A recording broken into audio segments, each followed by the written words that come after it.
here's a recap of Raffle 1. We've got 100 tickets. We've got one jackpot winner, which clears you $990 after you pay off the $10 ticket cost. The other 99 are just $10 losses. And then in the last video, we figured out what would happen if you bought all 100 tickets. But then we, at the end of that video, said, we don't usually do that. Usually, maybe you buy one. I mean, you can buy as many as you want, but let's look at the case that you buy one. So what would you expect to win if you bought one ticket? So the idea of this is, how do you analyze something like this when you're not going to beat the system by purchasing all the uncertainty? We have to work the uncertainty into it. So one way of doing this is looking at something called expectation. Now, expectation is a mathematical word for average. Okay? So one way to look at this is, let's look at the average payout per ticket. Average payout per ticket. Now, every one of those tickets has just as much chance as any other of the tickets to be selected. It's random, right? 100 slips of paper in a hat. Person's going to reach in and grab one, pull it out. If you have the number, you win. So to do the average payout per ticket, you have to look at all of those individual payouts and average them. So we'd have to do -10 plus -10 plus -10 plus -10, 99 times, plus $990 one time, and then divide all of that by 100. And the reason this makes sense is because every one of these tickets has exactly the same chance as any other ticket of being chosen. Now, if we do that, we're going to end up with these numbers over here. -10 plus -10 plus -10. 99 times is going to give us -$990. And $990 one time is going to give us positive $990. So what you're going to end up doing is essentially the same math we already did in the last video.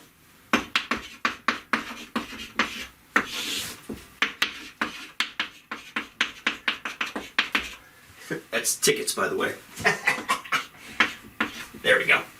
That's still tickets, by the way. Sorry about this. And when you do -$990 plus $990, you end up with this value right here. So you end up with 0 divided by 100 tickets. So the average payout for Raffle 1 is $0 per ticket. So going into it, you would know, typically, if you buy a ticket, the average payout is nothing. Now that does tell you something. There are 3 types of numbers an average payout can be, and 0 is one of them. We'll look at some other ones as we go through the next few videos, but what I want to do is I want to look at a slightly more efficient way of doing this. There's nothing wrong with doing it this way at all, but there's a way to skip a step mathematically and make this even easier. Let's look at Raffle 2 to see how that works. So in this one, if you remember, there's still 100 tickets, but they cost $20 each. So 99 of those 100 are going to be a $20 loss.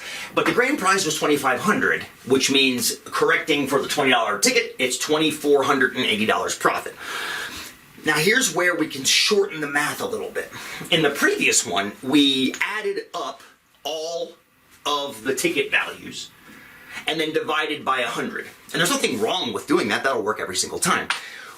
There's another way of looking at it, though, because that, again, assumed that we bought every single ticket. You can look at it from an uncertainty perspective, because if you're buying one ticket and there's 100 total tickets, that means you have a 99% probability. You have a 99% probability, or if you like decimals, 0.99, whatever form you like probabilities in. You have a 99% probability of getting a losing ticket, which means, of course, you have a 1% probability or chance or likelihood of getting the jackpot winner. So it's the same chances as the last raffle. The difference is in how much you win on average. How much you can expect to win on average. Now, what we did last time was we added up -10 plus -10 plus -10 plus -10, 99 times, and then we added in the one jackpot win, and we divided the whole thing by 100. Well, that's what's cool about this. You've already done the division by 100, so you don't have to do the division. It's already been taken care of in the probability. So then we can step back and say, well, what other math did we do last time? We multiplied the number of tickets by the payouts. But what's cool about looking at it from a probability perspective is that takes care of the multiplication and the division. So all you have to do is take the payout and multiply it by the probability, in this case 99 out of 100, and then add to that 2480 times 1 out of 100. Or 0.01, you use whatever form of the fraction or decimal or percentage you like. And then you just have to run the math. So we have to do, and these numbers are going to sound familiar to you, -20 times 99 over 100.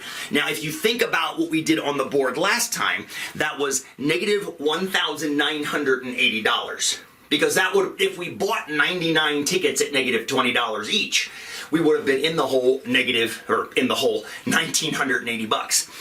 But now we're taking care of averaging it. So it's only going to be -$19.80 on average, the loss. And that win over there is also averaged over the 100 tickets.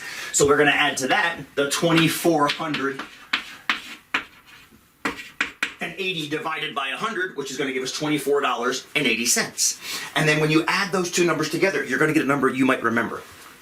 $5. Now, you might think back to the last video and say, it wasn't $5, Sean, it was $500. That's correct. Because in the last video, we bought all the tickets, which means we would have walked away with an additional $500. However, if you average it over all 100, you take that 500 and divide it by the 100, which means you can expect an average of $5 a ticket. Now, I know what you're thinking. Maybe. You might be thinking, but I can't actually collect $5 from this game. There's no $5 win. That's absolutely correct. There is no $5 win.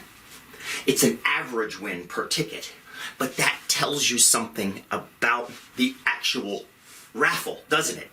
This one has a positive $5 average. The last one had a 0 average.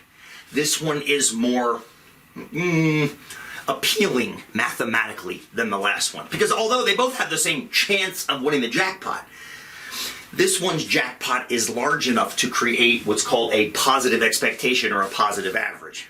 Okay? Let's look at the third raffle using Excel.